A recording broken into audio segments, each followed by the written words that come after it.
Yo, what's up, guys? This is Jack, and today I have a really cool guy and someone that I've been like talking to for a little while. But also at the same time, I had kind of like a thought the other day. A lot of people right now are like currently predicting 10 Best Picture movies for this upcoming season, and I know it's like really super early to like do that because we're going like way past the ceremony from like a couple weeks ago, so it's just like now we're all scrambling to figure out what's going on. But I'm just here, and I'm here with my friend to guide you guys to a really good season, hopefully.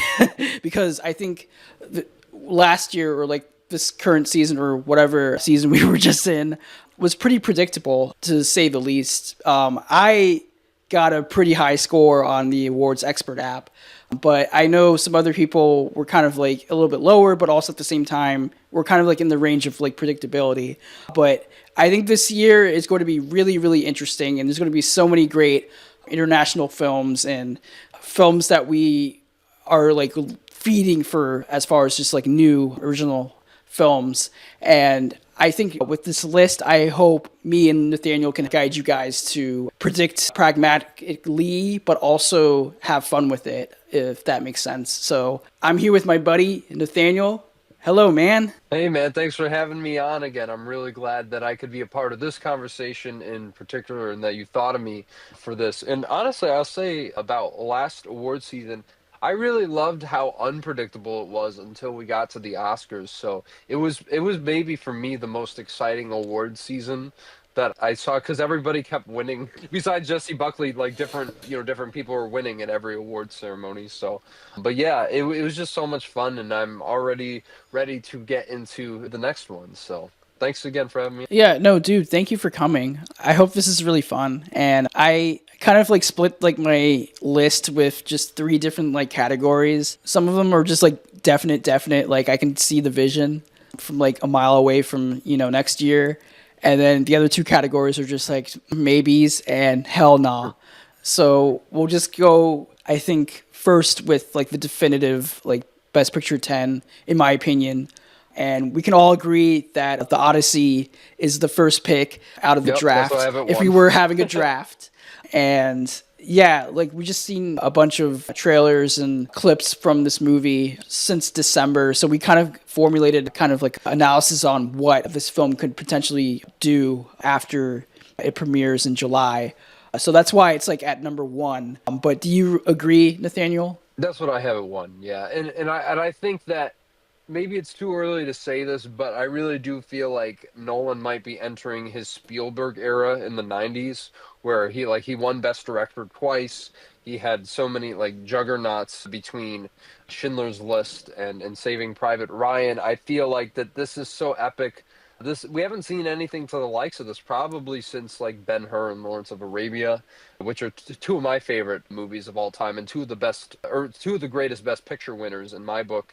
Yeah. So I do feel like that this might follow suit. It's been a while since a socks and sandals sort of epic has claimed the top prize at the Academy Awards, but I just, from everything I've seen, especially that prologue, man, that was the best part of seeing Avatar. Yeah. I Well, mean, I I went mean, I to still like the see that Avatar. movie, and that's what I got out of it. Well, yeah, no, Was that? Oh yeah, yeah, yeah, I still like the movie, but yeah, no, like the prologue was that shit was gas, and it made yeah. me That hyped. was what that's what sold me, and this being number one, and I really do think Nolan could get his second best director Oscar for Oh this film. yeah, yeah, easily. There's no like negatives behind this like pick or like this first slot here.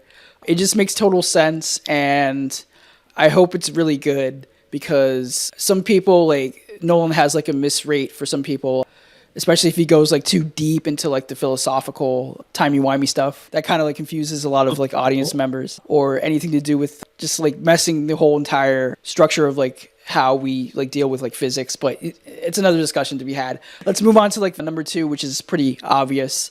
I'm picking out of like the hat Project Hail Mary, and that's probably Oh, because okay. like it's out front. Movie already came out.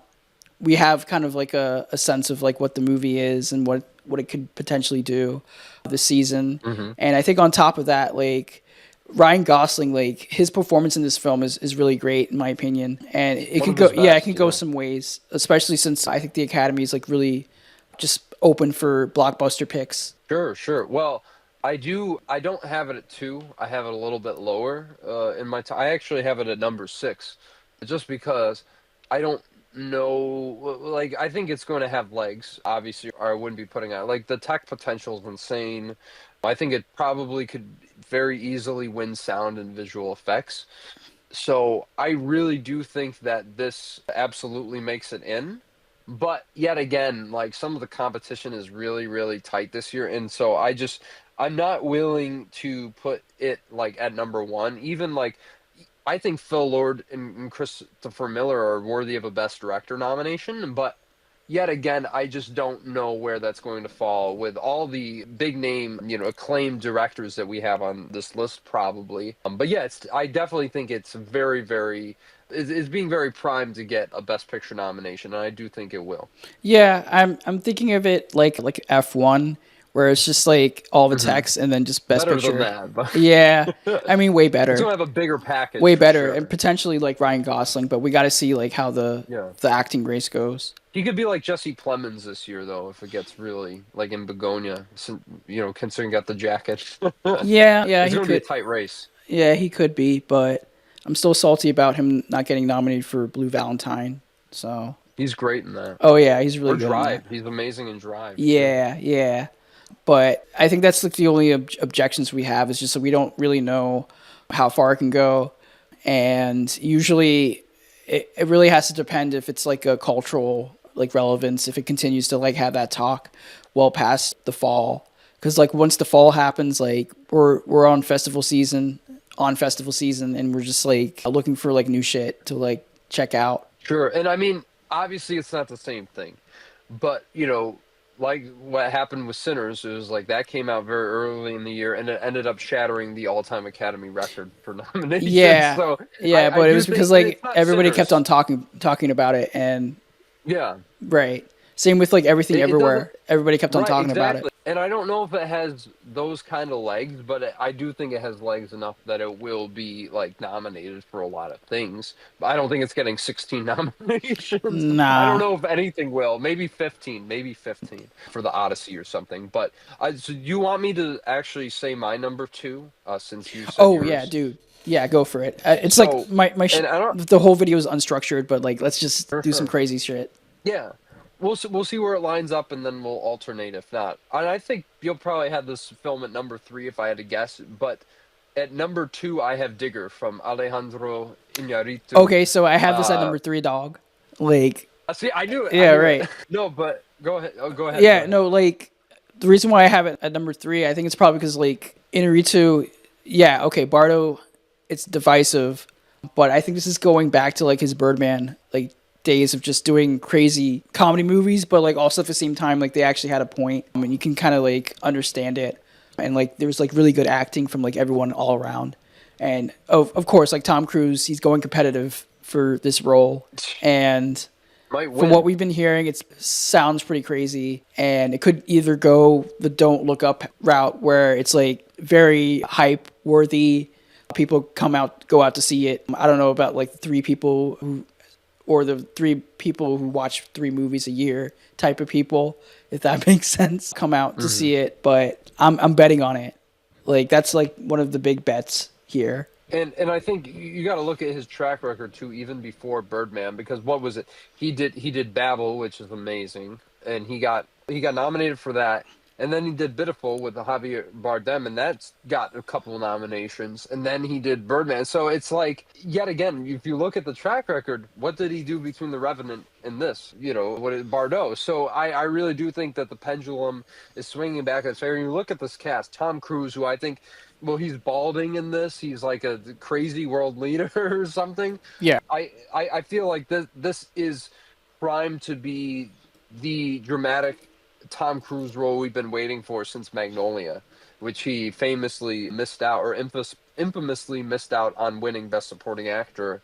I really do think it's his time, and I just think from everything I've been hearing about it, it seems like he's going to deliver the goods. But you have John Goodman, who's never been nominated before, which is crazy to even think about. You have Jesse Plemons, you have Riz Ahmed, you have Sandra Hüller. Like, the cast is out of this world, and I just don't see how, with a cast like this, how this could be a failure at all, especially Right. with just really, really acclaimed actors. It's good. It's going to be a good year for Sandra Hüller. She might be in 3 of these movies we talk about.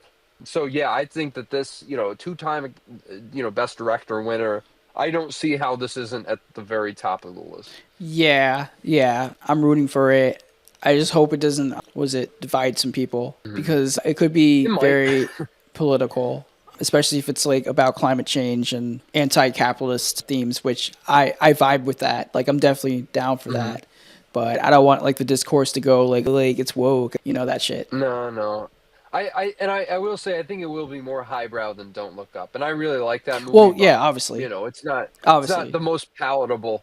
So I think that this is definitely going to be a few notches above that. So yeah, no reason to doubt this being at number 2 or number 3, respectively. Yeah. My number 4 is just because I saw the Oh wait, trailer. What? okay. Well, should I give my number 3 first?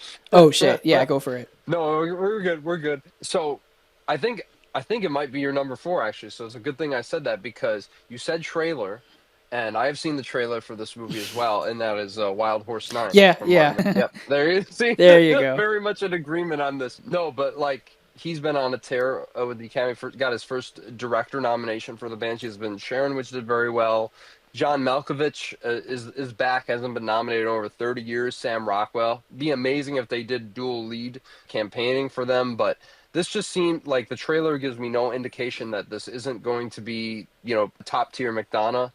And I mean, the fact that Searchlight is putting it out this early shows that they have a lot of confidence in it, and it's going to be a huge fall contender, probably at TIFF. Yeah, I don't see how this isn't a top 5 movie at the Oscars. Yeah, man, like there's no argument against it. Like I don't really need to say too No. much about it. Like it's Martin McDonough. Like he's going to cook. He's going to like give you some good shit. And it's going to be like crazy. I really liked Banshees of Inisherin. That was just a fantastic film, very like tight with like its dialogue and acting, and I honestly still think the movie was underdeserved for man. Like it was just crazy. Like I don't know. Colin Farrell should have got like the Oscar over Brendan Fraser, in my opinion. I disagree, but he is great in that. I do love him. Well, yeah, but that's another discussion to be had. Yes, yes. Well, may I ask you a question though, Jack? Because I was just thinking about this. Do you think that this might be the movie that wins McDonough his screenplay Oscar? Probably could be. Yeah, I'm Yeah, thinking it is. I think it might be. I really do. Because yet again, something could come out of nowhere. We could be surprised. But, I mean, we've seen the narrative for Coogler getting his, like, it just felt like it was a huge culmination. Yet again, he had never been nominated in screenplay. And it feels like with McDonough, it's like, well, obviously, he's already been nominated like 3 times, and he's never won, and he's one of the best writers in the industry. I think that this could be the one. yeah, And that's my prediction right now. yeah. No, I. That's a good prediction. We'll have to see like what else is going on later in the season. But do you want to continue on with your placement first? Oh, sure, yeah. Because now I'm like, it's funny how it's been scaled. Yeah, but I think it Just off. like one off. Yeah, yeah. It might. But at number 4, I originally doubted this one because I thought it was like this experimental film where people were just staring at a house or something for an hour. Don't ask me why. That's what I thought I heard. But once I looked more into Fjord, I was like, yeah, oh, this is obviously like this might win the Palme d'Or. It has Renata Reinsva, Sebastian Stan. It's very, I guess you could say relevant to our times. And it just seems like, Christian Mungi, I believe he's been nominated before and he's a very acclaimed filmmaker. It feels like that this is his breakout moment into the Oscars. If this movie is as good as we expect it to be, but considering the track record of these 2 actors, both getting their first Oscar nominations in the past, like these past 2 years, I just don't see how this one is going to miss. And I really do think that this is probably going to be the biggest breakout movie from the Cannes Film Festival this year. Yeah, no, I'm keeping my eyes on this, and that's like my number 5. Oh, okay. Yeah, yeah, We did break. yeah. Well, But actually, wait, no. If that's your number 5, then we're on track. oh shit. Yeah. Okay, I think we'll fall off sometime. But Yes. yeah, Fjord. Like I'm rooting for this, and it's probably just because of like the acting. Like I want to see like Sebastian Stan finally like win his first Oscar. That'd be dope, man. Yeah, and Renai Rensva. But I can't really say too much about it. I liked the director's last film. It kind of like Mm. went on, and then it kind of like had like this moment in the middle of the movie that kind of shifted everything. But it took a while to like get there. But I liked the movie, and I also really liked. I think was it 4 weeks, 4 days. It was a movie about an abortion, and the woman was trying to go through like state lines, and it was really good. I need to see that one. That's on my list. Yeah, yeah. But other than that, like I'm excited. I want to see how it is. But I think we're both in agreement that this is like a hot ticket movie that's gonna be a part of like the Cannes festival. And I hope it works out. I just hope it works out. Yeah, I don't see how it couldn't because I mean, RMN was really good.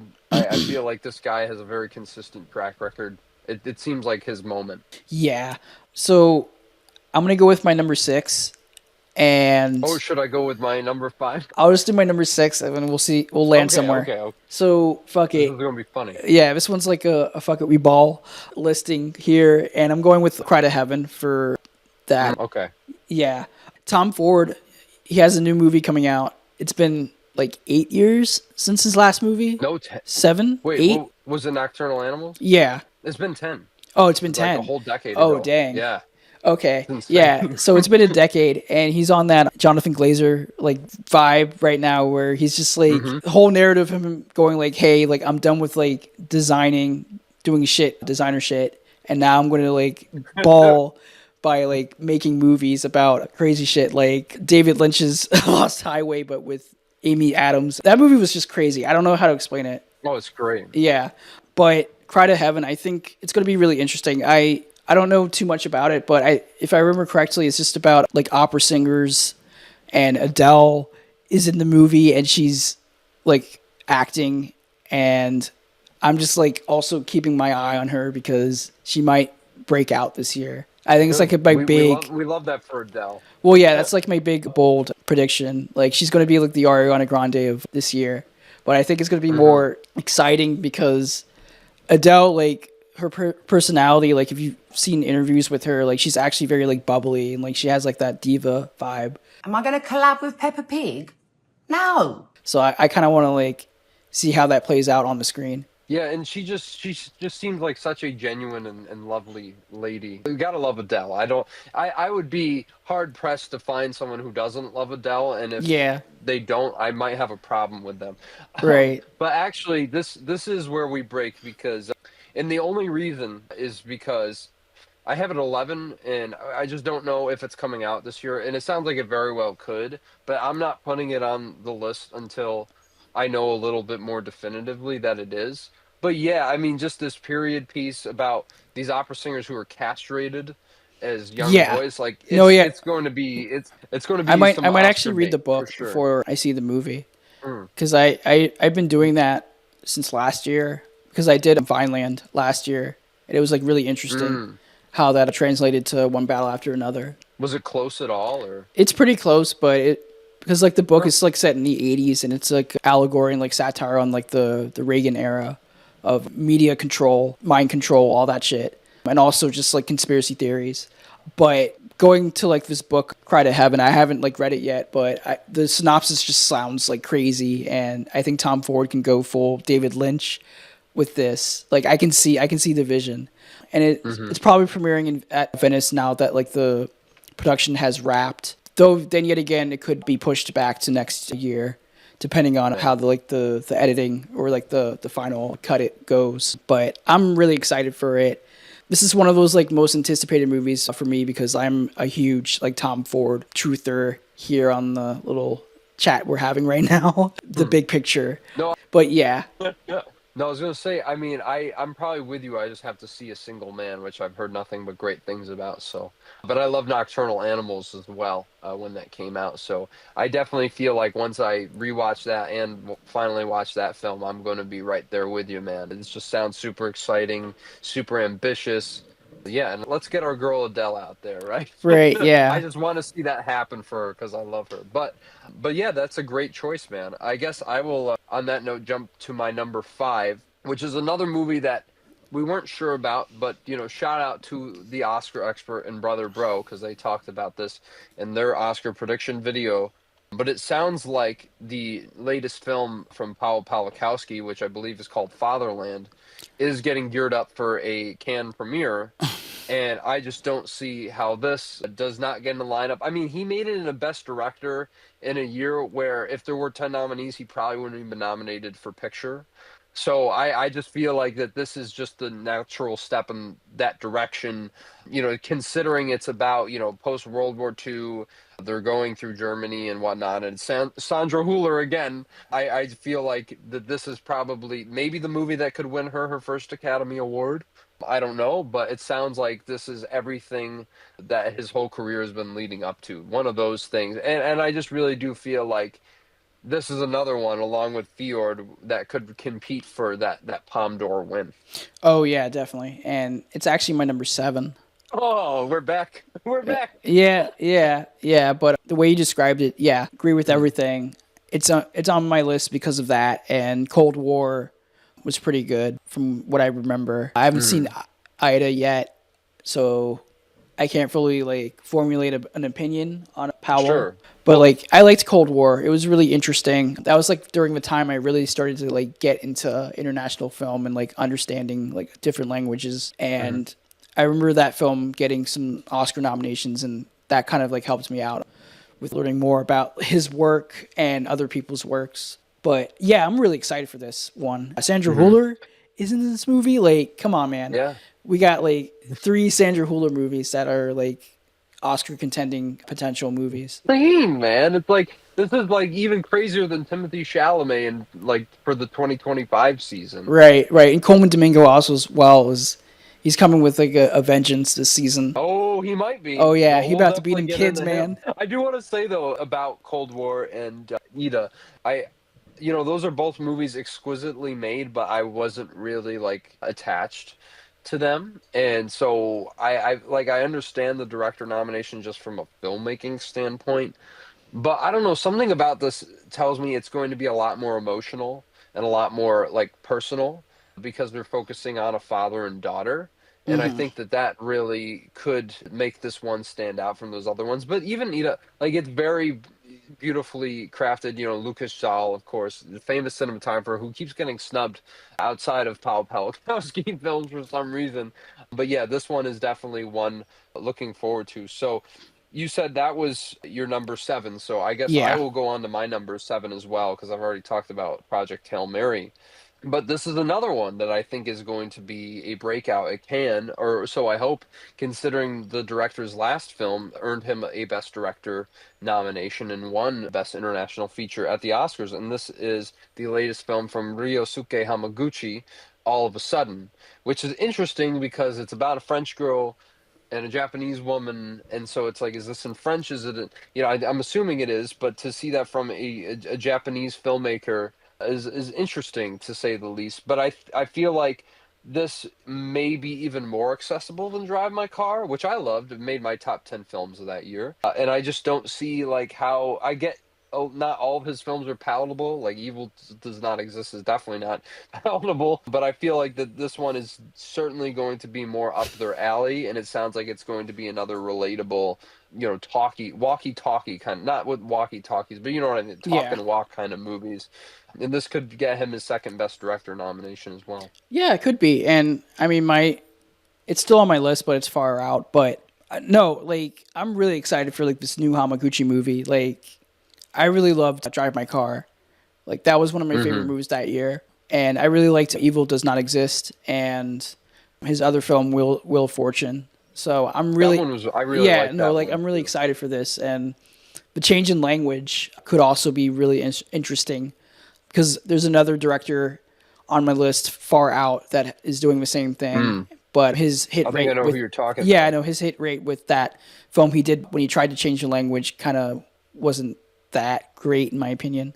But yeah, we'll probably talk about that. But no, I'm really excited for this film. Virginia Efri is in this film, and I've seen a lot of like good roles from her, so I'm excited to see how she plays inside of Hamaguchi's aesthetic. But yeah, like everything you said, definitely, yeah. Awesome. Well, what's your number 8 then in that case? Okay, so my number 8 is Dune Part 3. Same here. Okay, good. Because I was putting a gun to my head and saying, "Oh shit, what do I You do were? with this?" Yeah, because the last Dune movie, yeah, it was like huge. It was pretty big, but it did miss Hmm. some snubs. It did like got some snubs Unjustifiably so. Yeah. unjustifiably.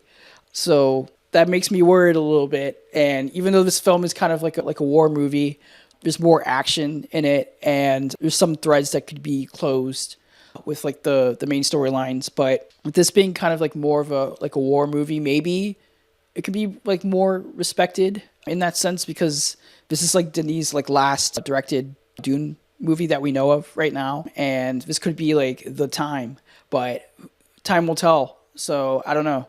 We'll have to see. Dude, just from the trailer, he deserves a Best Director Well, nomination. Let me yeah, be real. obviously. You know? We just gotta like figure out how the directing field goes once we get deeper into the season. But I still have Denis up top, and I'm gonna keep him there until Mhm. something happens.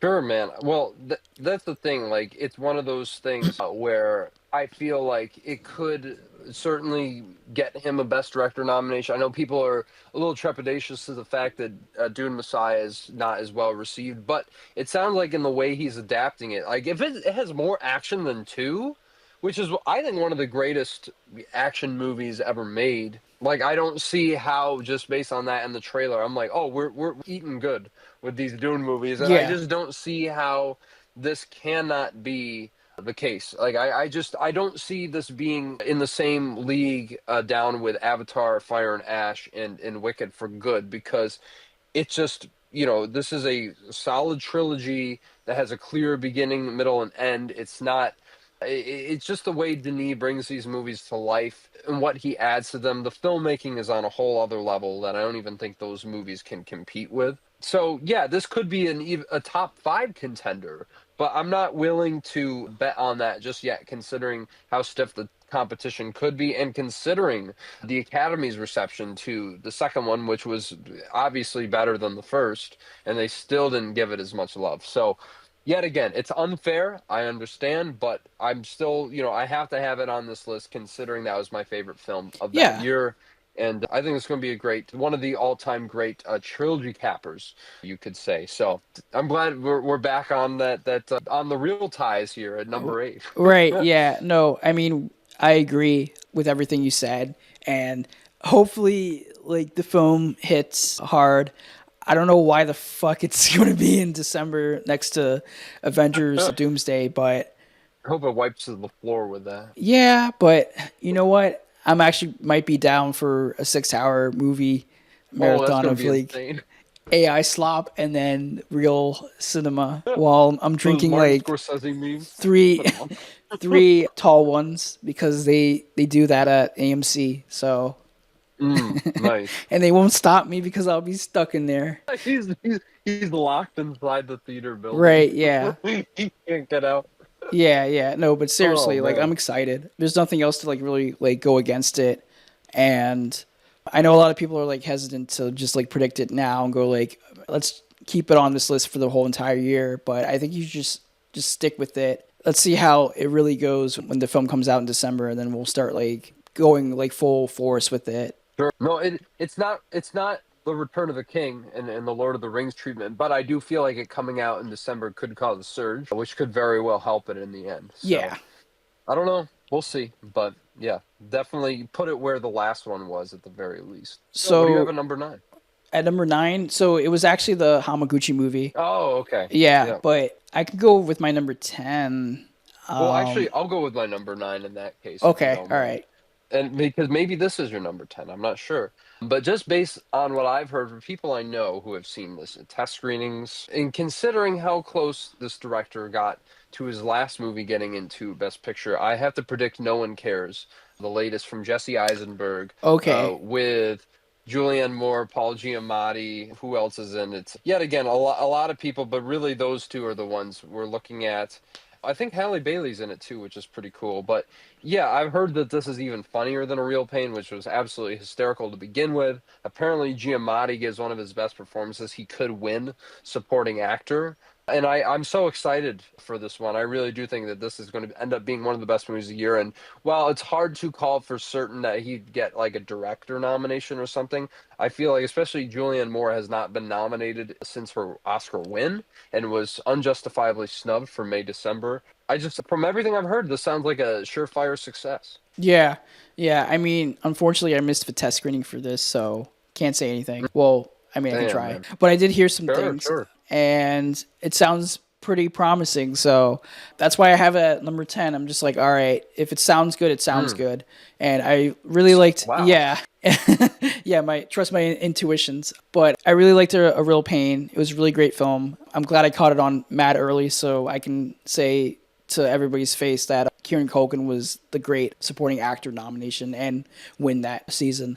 But yeah, I'm really excited. I want to see how like Jesse Eisenberg like steps up as a director, and I also want to like see good performances by Paul Giamatti and Halle Berry. For sure, for sure. Well, I guess yet again we're always just like one step off. I love it. I Yeah. love it. So in that case, I'll give you my number 10. Yet again, this could be a top 5 contender. We don't know. We don't know. But I do feel like this movie is going to be perhaps even better. Maybe not culturally speaking, but perhaps from a filmmaking standpoint, better than her last film. And I am predicting Greta Gerwig's Narnia, just because you Oh. got Netflix behind it. Yeah, man. I'm assuming that's the only Netflix movie that we've mentioned, right? Yeah, but I have it on the second category. Sure. No, absolutely. But I just don't see after having a success with the kind of movie that Barbie is, being that successful culturally and critically at the Oscars, I just don't see how this doesn't clear that. And I feel like she's such a unique and special filmmaker that everybody, respects in the industry. I feel like this is going to be a huge, well, yeah, I guess you could say period fantasy piece. And it seems like she's adapting one of the most beloved novels in the series. So, yeah, this very well could be. I might be underestimating it. I might be slightly overestimating it, but it's definitely getting nominated for something at the very least. I do not see how this doesn't deliver to some level of quality. So that's what I'm going to put in rounding out my number 10, unless Cry to Heaven comes out and all bets are off. Yeah, I mean the reason why I have it a little bit lower than you is I think the way I'm thinking about it, I'm just getting like horror flashbacks from this week watching the Harry Potter trailer for the TV series, and I'm just like, I hope to God this doesn't feel like Narnia. If that feels like it, if it makes sense, like it's, I don't know. It's just weird, but I think Greta Gerwig, like her hit rate's good, but I gotta like see how the movie is. I gotta like see if it's one of like the better like blockbusters this year. But I think that's why I have it a little bit lower. But I also have another big movie that could be like really huge. But I'm not kind of vibing with like the whole entire picture. But I think we'll talk about that a little bit Oh, later. Yeah,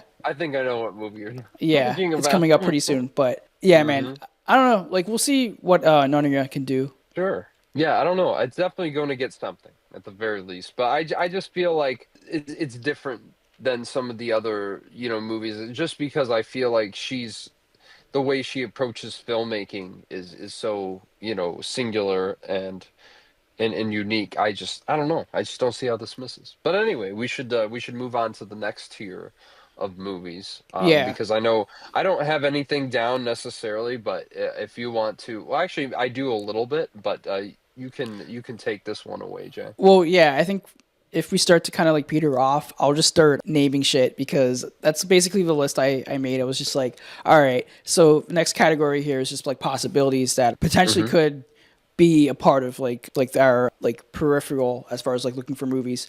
But the next one I have at number 11 was Narnia, and we kind of like discussed about it. But I think once we go a little bit down, that's where I kind of start to like really think about what other films could potentially be a part of the season. And the obvious one that I have at number 12, and it's coming up pretty soon next month, and it's Yeah. Michael. Dude, I have that at 12. So funny. And it was funny because I was just like watching like Michael Jackson clips before, recording this. And I was just like watching some of his interviews and just him like goofing off the whole time.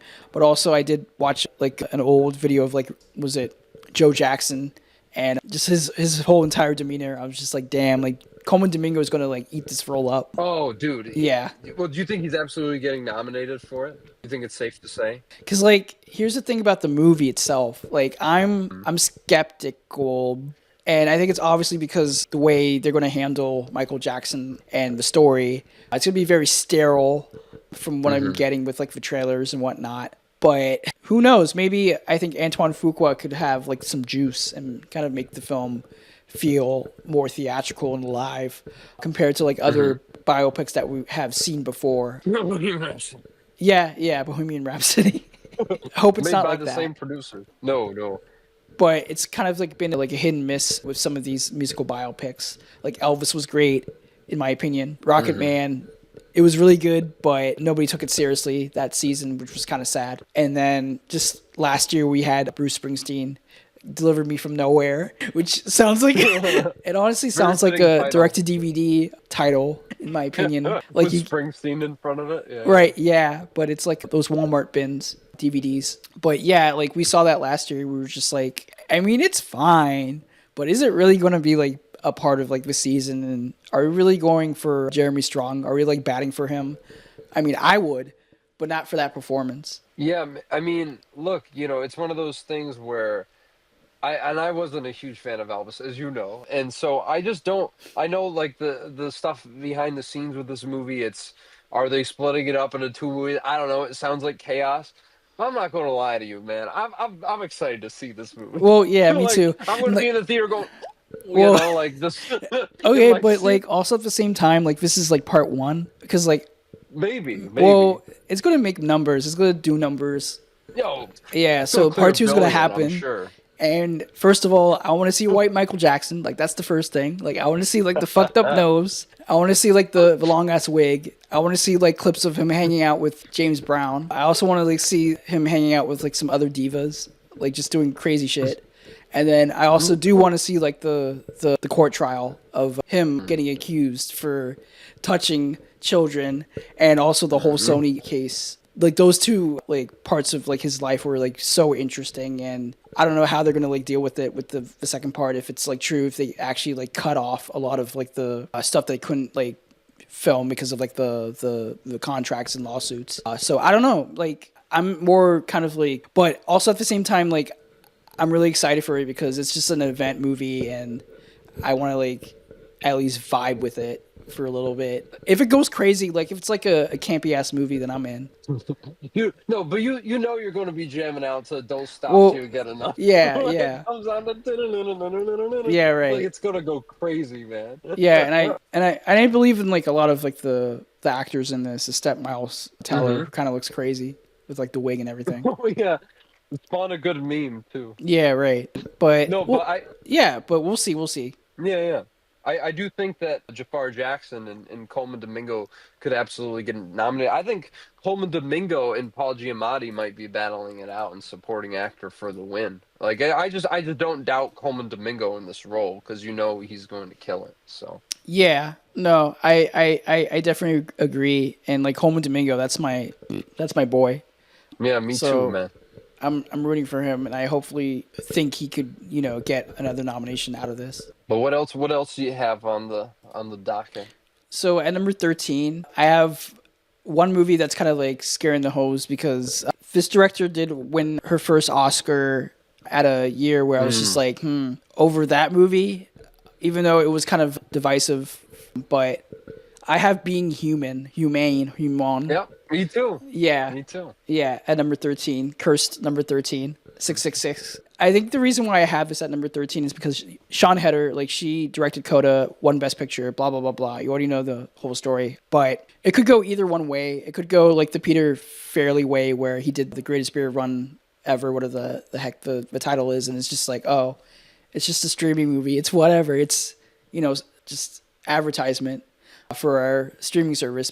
Or it could just go the other way where it's just like a sensation and now we have to kind of live with it, which is fine. That's fine. Sometimes we need some cozy coworker movies. Derogatory. Oh, I love Coda, man. Yeah.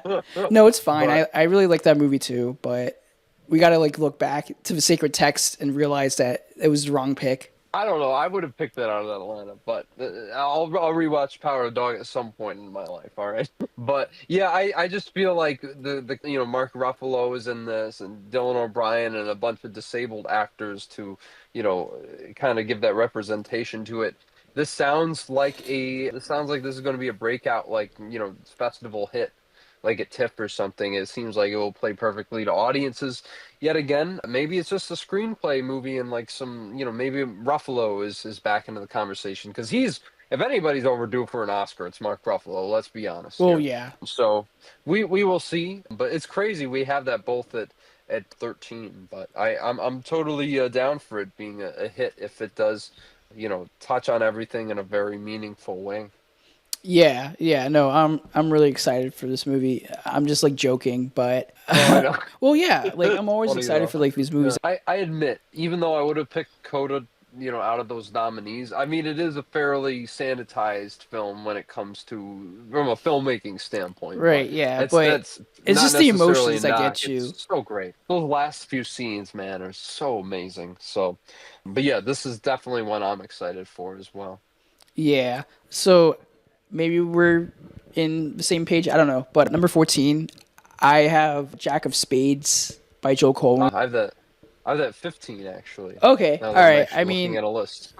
at least we both have it somewhere. And yeah, like Joe Cohen, like his last movie, Macbeth, was fantastic. And I don't like I'm totally down for like whatever he does. He has a good hit rate, and obviously compared to his brother. That's not that high of a bar. Right, yeah, but it's whatever. Like he's doing his own thing. But he's got it. Yeah, and it has Josh O'Connor, so I'm just like bet.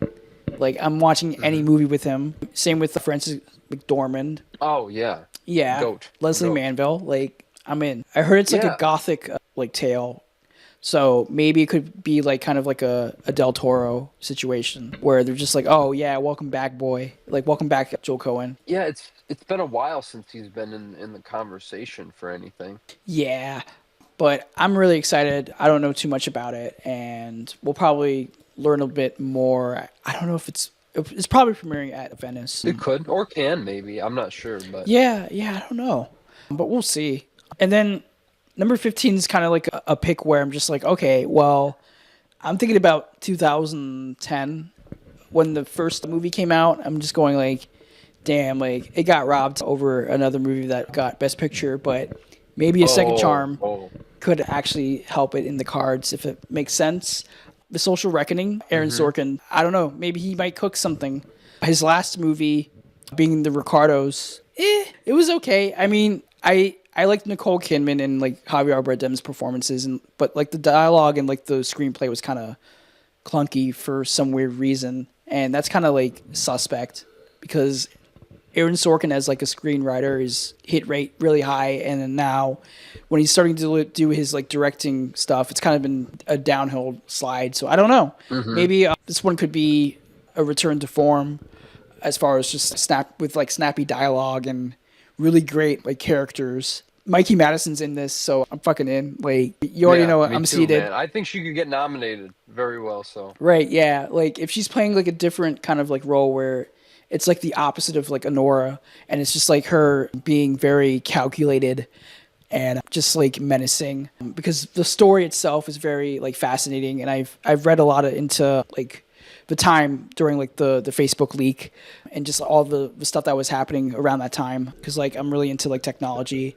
There's another film that's dealing with like technology that I think could be a make or break in my opinion, but this one, it could be fascinating, but also at the same time, the discourse is going to be toxic as hell. Because like, I can see a lot of people just like trying to like start some shit, and especially with it also dealing with like January 6th. So I'm just like, damn, like that's gonna be crazy. I just want to know who's gonna play the titular January 6th rioters, especially Bill Burr. yeah, no, especially the old woman who held the flag all alone. She was like 70 years old. I don't know. I just want to like see A what. true martyr for Trump. Right, yeah. I just want to see how that plays out. And Woman Misaku's also in it, so That's wow. Yeah, Yeah. I did hear she's in it. I wonder what her role is going to be in well, that yes, regard. her spitting but- Sorkin dialogue is going to be really fascinating. like everybody. Oh yeah, is she going to have the British accent? Like I don't, I want to know. I want to know. Yeah, But yeah, I had this like at like 17 or something. Like I do think that it's going to be. But yet again, I really liked being the Ricardos. I didn't feel like the dialogue was clunky as much as the structure just felt pretty generic, especially for like his standards. And the performances were really good. I honestly think the what is it? The J.K. Simmons nomination was kind of cool, unexpected, but I do feel like that this is could be a step up, but it's hard for me to call that right now. So that's why I'm a little bit cooler on it. But he's like, I'd argue he's like probably the greatest screenwriter alive. So I just don't see like how this could be a failure or anything. Even though yeah, it's weird that we have Jeremy Strong instead of Jesse Eisenberg, but he's an amazing actor, so I'm willing to see what he does. yeah, yeah. I don't know. Like I'm just intrigued by how they're gonna play the story out. Mhm. But yeah, I'm really excited. I kind of want to like go into my next pick, but you want to go first, actually? Well, yeah, I just kind of been I we haven't really been going in order, but that's okay. So I just have a few that I'll mention that I had a bit above. Like I want to mention Werewolf from Robert Eggers Okay, yeah, because I think I don't know if that's going to get into the picture, but I do feel like it's quite the tech contender, and I just feel like it could get 4 nominations like Nosferatu did, and I definitely feel like it could win makeup pretty easily. So we will see, but I'm super excited for that one.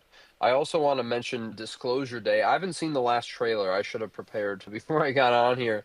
But it is Spielberg, and it is, him going back to his sci-fi roots. Just got done watching Minority Report, which is phenomenal. And that got like 1 nomination. Should have gotten a lot more. But yeah, I feel like it's kind of one of those situations where we'll have to wait and see. Maybe it premieres at Cannes. We'll get to hear more. I just don't know with all the competition this year if it is yeah. going to be like, I mean, it's a not Spielberg premiering at classic. Cannes, unfortunately. It's not? Nah. Oh, did they say that? Yeah, they said they're not gonna like compete or go to the festival. If I At remember all? correctly. Wow, okay. I Yeah. didn't expect to compete, but I thought they might have like done the first screen like they did for Indiana Jones and the Mission Impossible movies, that sort of thing. No, they don't want to do it. Oh, that's too bad. Yeah, but I think it would be better just to go like the one battle after another route and just let it, sit with like the public first. That seemed to work pretty well for that movie. Right, yeah, but I think this is like it's Spielberg, bro. Like Yeah, he's the big GOAT. fans are gonna go like turn up to this shit. But Yeah. yeah, no, I'm excited for it. I just want to see how it is. The new trailer is a little bit better because like the first trailer, like Okay. it did get like some of the vibe that I got, but some of the CG shots were kind of like that's kind of like suspect. But the second Hmm. one was a little bit better. Well, that's all. I mean, if you want to keep going. Okay, yeah. So at number 16, I have Possible Love by Lee Cheng Dong, Oh. and this is one of those like big picks where I'm just like, I hope he doesn't get fucked like Park Chan Wook He might, last 'cause they year. just fucking hate Korean people. Right, yeah. But no, listen, No, this I'd is like love to another see it. Netflix pickup, and Hmm. it's one of those films that's like helping like Lee Chang Dong out with making this movie because like it had like troubles with finances and a lot of like studios like didn't want to make the movie and Netflix swept in and now we're here and it's not premiering at Cannes because it's a Netflix movie right off the cuff.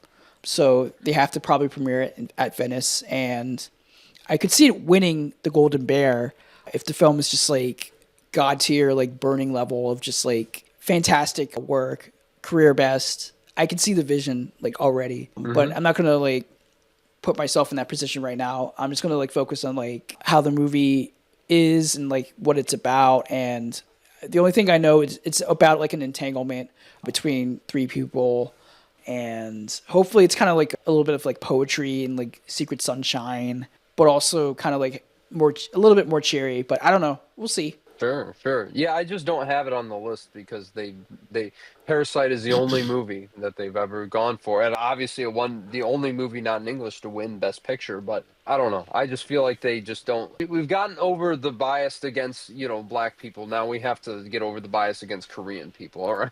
Right, They right. got to work on that. They got to Yeah. work on that. So I can't in good conscience predict it right now, but obviously this is one of the biggest movies I'm looking forward to because Lee Chang-dong is I haven't seen all his movies, but he's very consistent, and I loved Burning. That almost made my top 10 of 2018, and if I watch it again, maybe it would have made it. But yeah, I just feel like this is going to be an amazing film.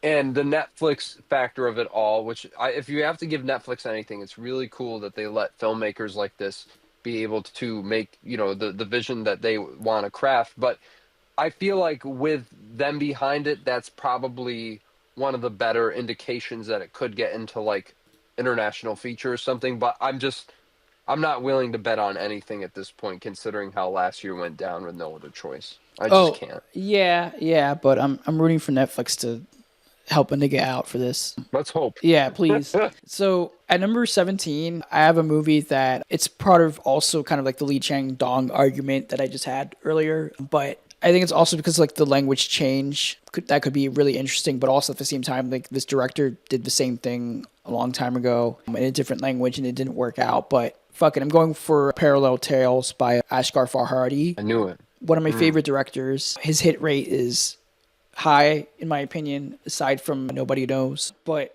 I'm really excited. I want to like see how he plays with like French cinema, and he has like a really good cast here. He has Isabelle Huppert and Vincent Cassel, and I'm just like, all right, I'm in. I'm fucking in. Like, let's go. Yeah, man. I feel like I don't know about this one. I'm excited for it. Obviously, Isabelle Huppert, the goat. I feel like it's one of those situations we'll have to wait and see. Nothing gives me a great sign of confidence yet, but hey, I'm willing to check it out, man. Yeah, yeah. But I don't know too much about it. The only thing I know, it's basically just interconnected narratives during like the Paris attacks that happened in 2015. So that's a really interesting story you can kind of like play around with like different perspectives of like that incident. So yeah, like I'm really excited for it.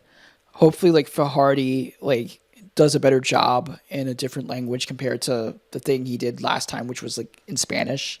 And it just didn't work out. Even though I do like Javier Bardem and like Penelope Cruz in that film, like their performances, like the film itself was kind of a little bit lopsided compared to his other films that were just masterpieces, like after masterpieces, in my opinion. Yeah, man. Well, I mean, definitely a lot of that to go around, which is interesting. I wanted to ask you actually, because I just remembered this one while we were talking. Do you have Saturn Returns on your list at all? No, I actually don't.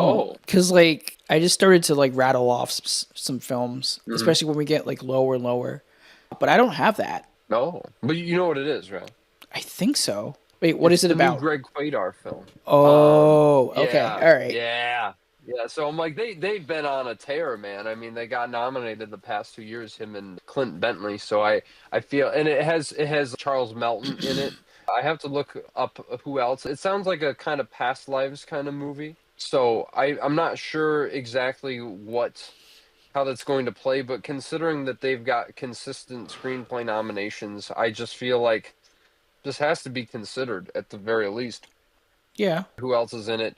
You have Rachel Brosnahan as the lead, and also Will Poulter. So, I mean, Okay. that's pretty promising. I think it's a love story following two college sweethearts, and they kind of navigate complexities of adulthood and their dreams. So, I think that is going to be probably a great film at the very least, even if it doesn't hit. But I don't know. I really love the work that these two guys have done together. So, I'm really excited to see it. Yeah, I mean, I wasn't a big fan of Train Dreams, but I did really like Sing Sing. So I'm down. I'm game for Mhm. that. Hope it's a little bit better than Train Dreams, in my opinion. It's funny because I love both of them, but Train Dreams was like I was like, wow, I'm like this is what they can do. I'm like I'm excited to see. It sounds like it's going to be more low key than that though. Even though I guess Train Dreams is kind of low key. I guess both that and Sing Sing are, but there's the epic scale of the period you could say with that. So this sounds like it's set in modern day. So we'll see. But Yeah. I think it's going to be great. Yeah, no, I'm rooting for it. I've my list kind of like starts to rattle off a little bit. Some of it makes sense, some of it doesn't, but I think that's like the vibe and like the funness of like this video for today. But I have Ink by Danny Boyle at number 18, and I I think have it at from 19. okay, that's good. I'm just rooting for like another Boyle hit because his last couple of films have kind of been. It really depends because like, he's one of those directors who likes to play around with like genres, and you never know what you're gonna get into.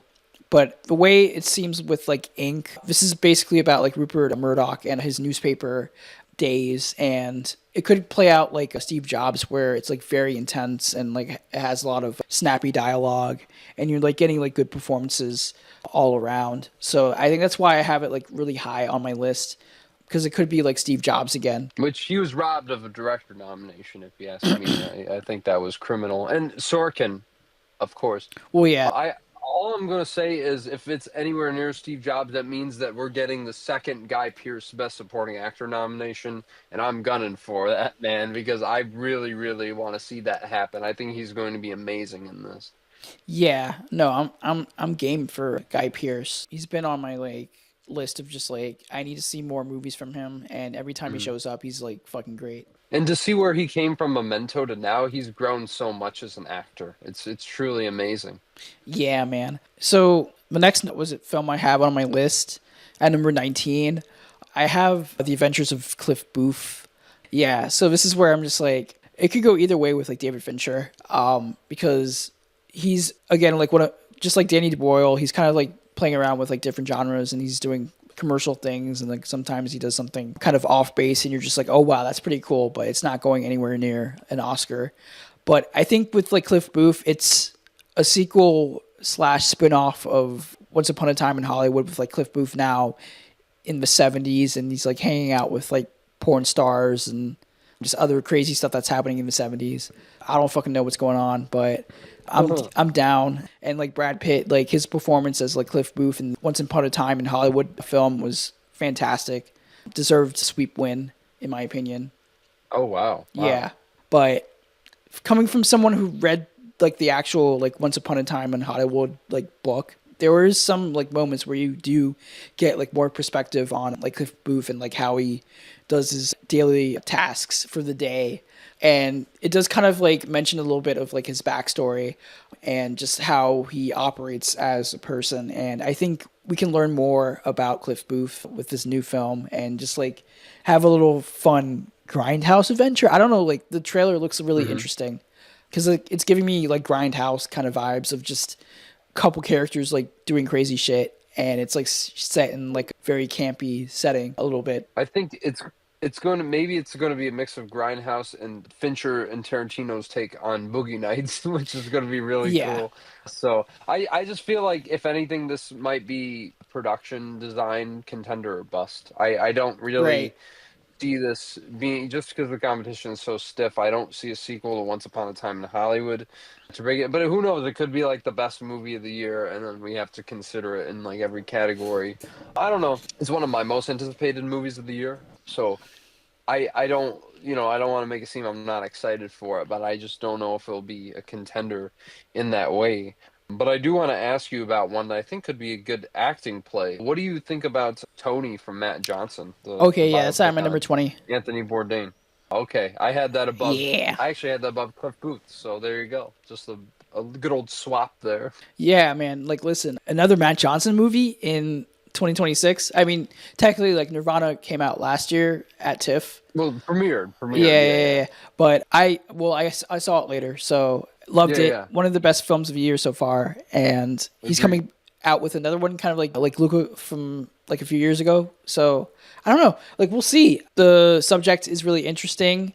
And I think Matt Johnson could potentially do something a little bit different compared to the last biopic movie he did, which was Blackberry, which I really liked. I really liked the performances in that film, and like the writing was very sharp. But this one's like about Anthony Bourdain, and it could go either way. It could be like a standard like biopic, which would be really interesting because it would go against Matt Johnson's kind of frame of like aesthetics with his filmmaking style. But it could also go in a way where it's very snappy and there's like a lot of like crazy chef references and stuff like that. Like I don't know, like I'm excited for it. And Dominic says like, dude, you should be like right up there right now. Him and Yeah, like dude, Gabriel he should have LaBelle. been nominated. Oh yeah, 100%, man. He should have been nominated for the Holdovers, if you ask me. And yeah, this is A24 doing this, so it's like I think that gets me a little bit excited. And Antonio Banderas is in it too, and he's Right. going to be like his mentor, which is This could be pretty like the Marty exciting. Supreme of this year. You think so? Oh, with Hell's Kitchen and Well, everything. Yeah, yeah, yeah. I mean, this could pretty much take out the Bear at its game.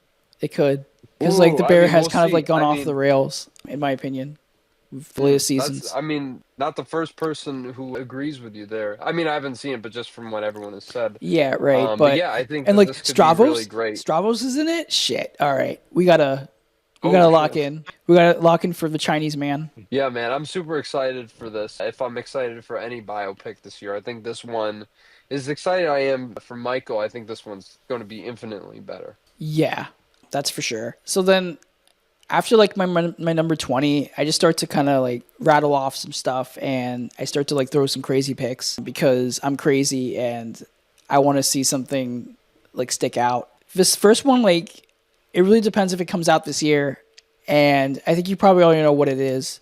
It's The Entertainment System is Down by Ruben Yeah, Ostlund. yeah, Yeah. yeah. Yeah. It just really depends if he's really premiering it at Cannes this year. I'm not sure. I don't know if it's going to happen, but if it does, then we got to like take a look at it because Triangle of Sadness, I love that movie, but I know it got on some people's like nerves and it kind of like Yeah. ruffled some jimmies, and now we're in a situation where Ostlund is doing the same thing over and over again, but it could backfire. I don't know. It didn't work for like Josh Safdie with kind of like doing sort of the same thing with Marty Supreme, but like it felt more elevated in my opinion. There was like Yeah, other stuff that yeah. was happening in Marty Supreme that kind of like differentiated away from like Uncut Gems or Good Time. But yeah, I don't know. We'll see. The satire, it's obviously just more human interaction and just stretching the lengths of just cringe as far as just like going through like different situations that could be either stressful or just very simple, but people just make it stressful, if that makes sense. Because a lot of his films are like pushing that boundary of cringe and control. So yeah, I don't know, like the whole idea of him setting this whole film like on a plane where entertainment system is completely down and everybody's bored and you have Keanu Reeves in it, like what, like how's that going to craziest work? part about it all. Yeah. Yeah. How's that going to work? Like the Julianne Moore clip. How's that gonna work? Like, how's that going to work? But we'll see. I don't know. I'm trying to like remember who else is in the movie because I know Keanu Reeves is in it, and he has another movie coming out this year with Jonah Hill, directed by Jonah Hill, about Jonah Hill. So Oh, there you go. yeah, I think I heard about that one. yeah. The trailer kind of looks kind of Jay Kelly's Who with a vengeance, I mean, if you got John Wick in there, then that's right? all you Yeah, need to but know. except it's like Jay Kelly, but it's in a different color. Font. Yeah, right. But Keanu Reeves, Kirsten Dunst is in this film.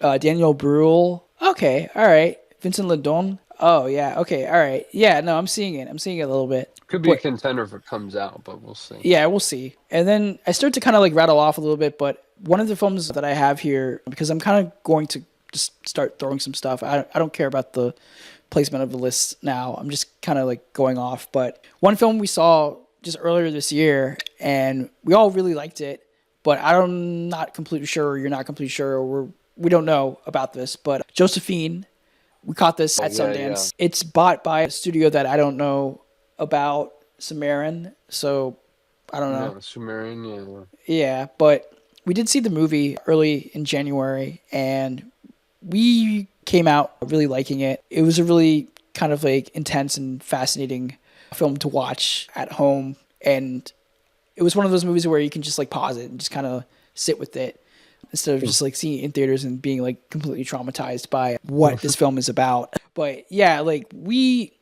are in agreement that this could potentially break out, but it just really depends on like how things go during the season and like how this film is going to play out for other audiences. But for us, like we really enjoyed it, and I'm never watching it again, but Okay. I'm all for whatever this film goes as far as like awards potential. Yeah, I don't know. It doesn't strike me as that, but I mean, it would be deserving of a few. So we'll have to see. I'm just not sold on the distributor.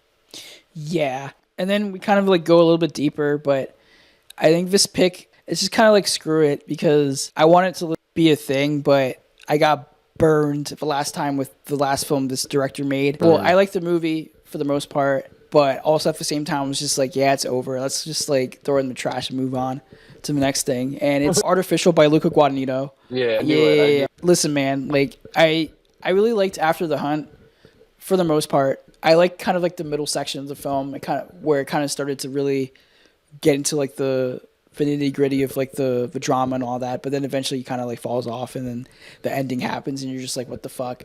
But I think with Artificial, this being more of like a comedy or like a satire on how these like tech giants are trying to stop Sam Altman from becoming the head of like OpenAI, despite him being fired for a week, because like the movie is basically about like his week when he got fired, and then everybody came at his neck, and it's just he was just like, damn, like what the fuck did I just do? He's crashing out, but also at the same time he's trying to like get back in. So it's basically like a 2-hour Succession episode, hopefully. And I think Luca Guadagnino, he can like really pull off like satire. He can make the movie a little bit funny. I think Ike Barinholtz is playing Elon Musk, so I'm just like, Yeah. oh wait, this could be very, very provocative. I mean, a lot of his films are very provocative, push a lot of boundaries sometimes, almost to a point where it starts to annoy some people. But I, for one, I kind of like devour his style of like filmmaking. And I think hopefully Yura Borisov also becomes a part of like the conversation because he's also playing a very titular character. It is also kind of queer because Sam Altman is gay, and there's some other queer subtext that could potentially help the film out, in my opinion, because there are some evil gays out here. So hide your kids, hide your wife.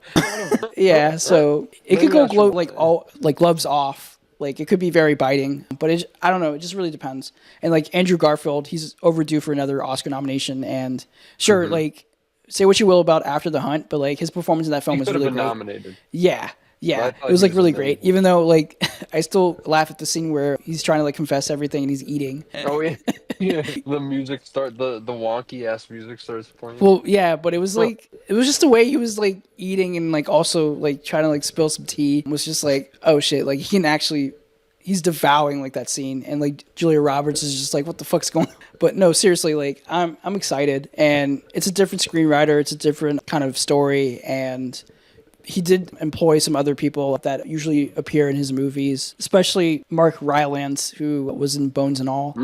So he could also give like he's another amazing, like delicious performance where he's going batshit crazy or kind of creepy. So I'm in. Yeah, man, he could have been nominated for that too. Could have been. Better than his Oscar win. Yeah. I mean, I actually like his Oscar win, but that's another discussion to be had. Oh yeah. Yeah. Well, I've said my piece on that. Yeah, right. And then just kind of like going spitballing, I have Edward Berger's new film, The Riders, Brad Pitt. I have it a little bit higher, but I think it's probably because like I still have to like root for my boy Edward Berger. Conclave was a banger. I wasn't like the hugest fan of like All Quiet on the Western Front, but it was good. And then we had the last movie with Colin Farrell, which I actually forgot because I don't remember the title. What the heck? Well, come on. The Ballad of a Small Planet. Okay, thank you. Because it was just one of those things where you're just like, because like we saw it at TIFF, and I remember watching like the first half, like being really like enraptured by it, if that's the correct word, but then kind of like dozing off for like 10 minutes once kind of like the contemplation started to hit with like that character. But even then, like Colin Farrell's performance in that was really great. But I think Edward Berger has some more juice in him, and I think this film could potentially be a part of the conversation. It has Brad Pitt also as well, and it's A24, so maybe they could do something with it. That's the interesting part about it, is the A24 of it all. But you know, yeah, we shall see. And it is Netflix from the had screenwriter who Ballad did of a Small Planet. Bones and All. Yeah, so Oh yeah, I did hear about that. yeah, so it could work out. And then another film that I have here, kind of just like spitballing, Behemoth by Tony Gilroy. He hasn't directed a movie in a long time, but he did direct one of the greatest crime thrillers of 2007 or 2008, Michael Clayton. In This House We Stand, Michael Clayton. And yeah, he's a really great director, and he did Rogue One and Andor. the Bourne movies. Wait, Rogue One? What, did he write it or? I think he wrote it. Oh, yeah, no, he wrote. probably did. He wrote it with Gareth Edwards, directed by Gareth Edwards. But he did also do The Great Wall. He wrote it, so he did write some Chinese communist propaganda. So we should. Can't win every time. Yeah, right. But I don't know. It's interesting, and it's like all about like music, and it's like dealing with like orchestras, and there's like multiple, if I remember correctly, like multiple musicians working on the score. There's like 9 musicians. I don't know Pedro. I don't know who's gonna be a part of it, but it's gonna be really interesting. And Pedro Pascal's in it. He has a lot of movies coming out that could potentially break. Yeah, but I'm rooting for this movie. And I'm also rooting for Paper Tiger by James Gray. I actually really liked his last movie, Armageddon Time. I thought that was like a really nice throwback to like early 70s like style of filmmaking, like breezy coming of age films. But the only thing I know, it's like a crime thriller, and I just recently watched We Own the Night just a few days ago, and I thought it was pretty good, and like Joaquin Phoenix's performance was really great. So it could kind of have like that vibe of just like return to form, like crime thriller, James Gray. And then kind of like continuing on a little bit lower, and one that I can probably just like throw out there just because I did not like the movie this last director did, and it was kind of like one of those like breaking moments during that season when we were predicting it earlier on, and we were just like, damn, like this movie's crazy, especially like the twist at the end. But I'm talking about Florence Zeller's new film Bunker. Oh, yeah.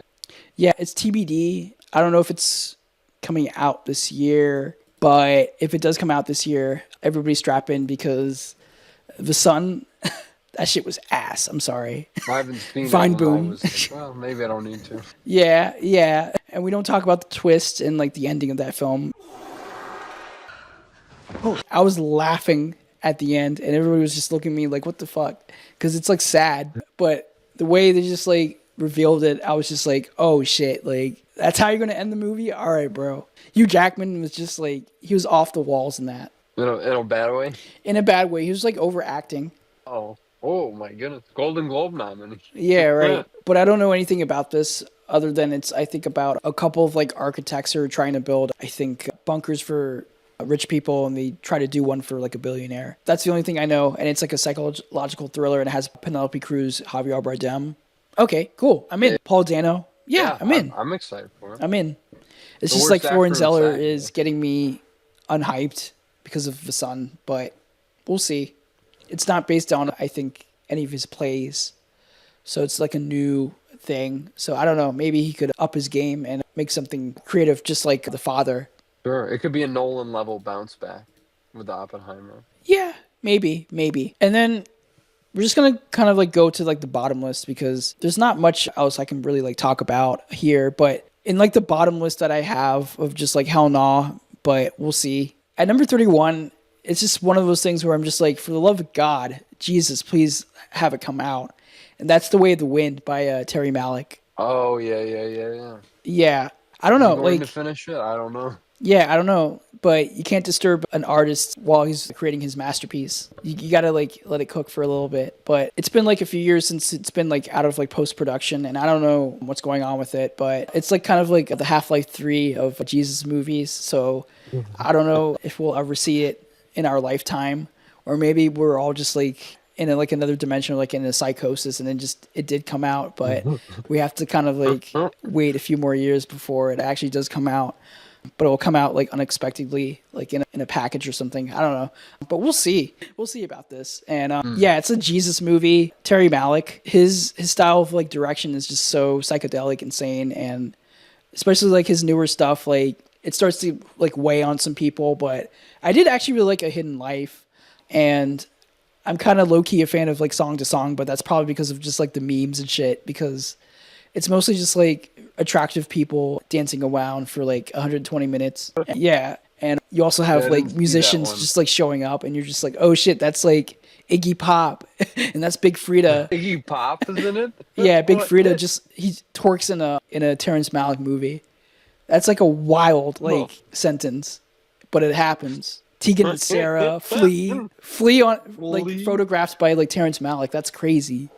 That is insane. Oh man, he's got to look crazy in that light. It's really like what PTA did with with Cameron Winter last year with like the recording of him performing at the Opera House in New York City. It's kind of like that. It's just crazy. But no, I'm just really excited for this film, and I hope it does come out this year. I've been hearing things that it's still stuck in the editing process, and I think Malik's wife is going through some stuff. So I don't know if it's going to affect everything. Yeah, unfortunately. But it's a Jesus movie, and it's apparently like in the perspective of Satan, I think, if I remember correctly. Oh, well, that's definitely intriguing. Okay. Yeah, right. So it's going to be pretty epic, but who knows? We'll see. And then there's one movie I can just throw out here, but it's probably because it screened last year or the year before, and you kind of know what it is, but it's The Rivals of Messiah King. Oh, yeah. The famous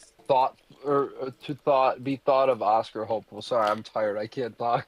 Yeah, no, we're just going to... But I think we're kind of gonna like wrap it up here because the rest is just like bullshit. The way I'm like reading into this, like the reviews from this film from like South by Southwest was really interesting, and I was just like, oh shit, like this sounds really interesting. It's a crime film, but also there's like musical elements in it, and I wasn't a fan of like the director's first film, The Fast of Night. This is Andrew Patterson, but yeah, like.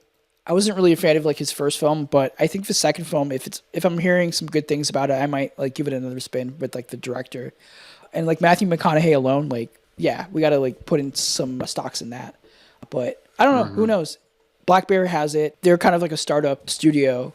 We did Christie last year, which kind of flopped, unfortunately. yeah, it didn't do well for him. Yeah, but I think they can probably do something with the Rivals of Messiah King, as long as they have faith.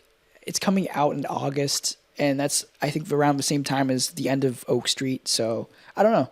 We'll see. Yeah, man. Well, I was going to say, I think it's not going to get nominated for anything. We already talked about this director, but I think Nirvana, the band, the show, the movie deserves an adapted screenplay nomination. Yeah. You know, maybe that's just a wishful thinking. I don't know. That's like the best script of the year.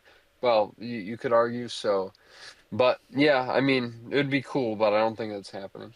Yeah. And I think Matt Johnson should be nominated for Best Actor, Best Supporting Actor. Oh, really? Yeah. Really? I don't think I can go that far, but he is great. He is great in that, obviously. We love Matt Johnson here.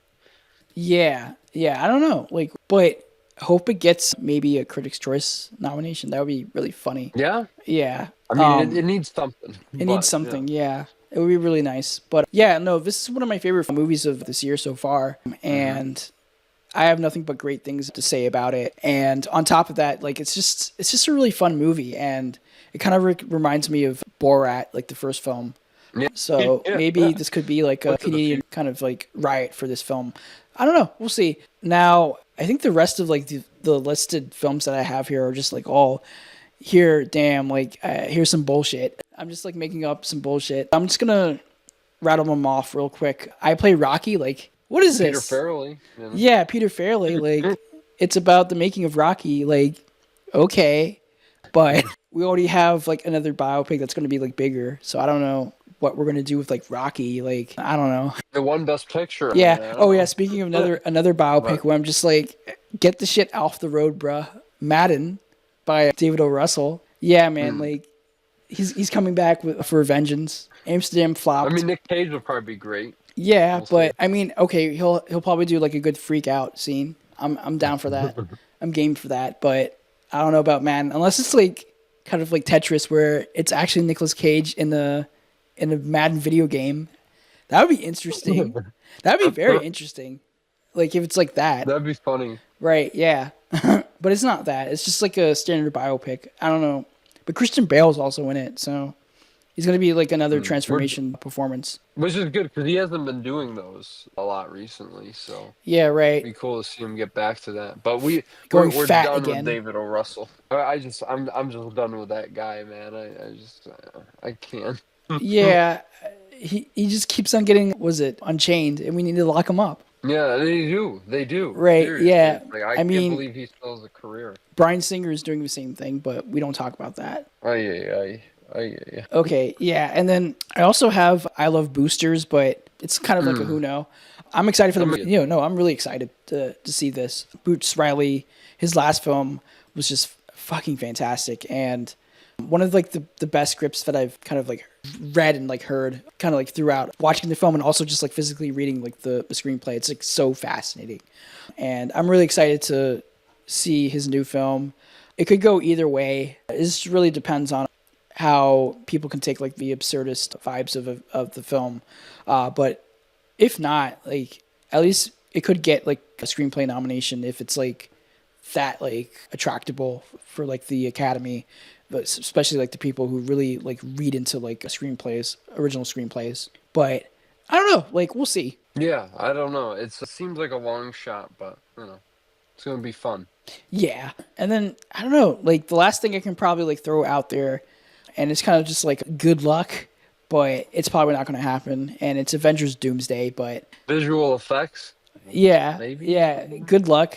Good luck Yeah. getting it. If you remember like the Endgame campaign, it was just like twice spread, and like that was it. And maybe I think like RDJ, Robert Downey Jr. going to do press, but like that was it.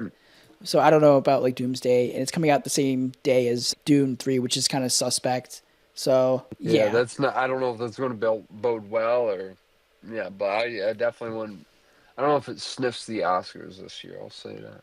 yeah, but I don't know. Like that's basically it. Thank you, man. Like this Yeah. was like really fun. I just wanted to like get this out here so I can kind of like get ahead of the curve, but also at the same time, like I love talking about the stuff, and it kind of like excites me, and it kind of like helps me out with some of the stuff that is coming out this year, and also like how to like go about like with the season. But dude, thank you for coming, man. Yeah, thanks for having me, man. I wish I could contribute a little bit more at the end, but my body's getting very tired. Oh yeah, So, yeah. but no, I get excited for this every time one award season and another begins. There's no waiting. There's no downtime. But it's fun to predict what's going to come out in the year and just really break it big. There's probably one or two movies we don't even know about that are going to be a part of this conversation. Yeah. But I'm sure we'll find that out within the next 3 months here. And I'm really excited to see where that takes us. And yeah, so just thanks again for having me on. I definitely down to come back again and talk some more of these movies, man. Yeah, no, dude, thank you for coming. This was kind of just like a spontaneity thing. I just like wanted to test something out, but also at the same time, just have like a good chat about this. But do you want to like plug your YouTube channel, Letterbox, like anything, man? Yeah. Just follow me on Nathaniel Ahart on YouTube. I'm sure Jack will link it here. And yeah, Nathaniel underscore Ahart on most social media platforms, but mainly Instagram, Twitter, and Letterbox. So you'll be able to find me there, find all my reviews or whatever. And yeah, it's definitely a lot to be talking about within the next few weeks here that I want to be caught up on. So yeah, just make sure to check that out. And yeah, thanks for having me on once again. Thank you, dude. You can find me on this like YouTube channel and also on my Letterbox. I will link the links down below. This season's going to be really fascinating, and I'm excited to really like dive deep into this. And I will be doing more movie reviews, and we'll kind of like talk a little bit deeper into maybe like the acting categories if I feel like it. Like my whole schedule is just fucking crazy right now with school, but I will make some attention to some of the stuff that needs to be attended, and maybe I'll do some crazy movie reviews along the way, or shorts. I'm doing shorts for some reason. I don't know why, but Good traction, yeah, right. But it's been a really fascinating ride with those wave filming stuff on shorts. But yeah, thank you guys so much. Take care. Peace out.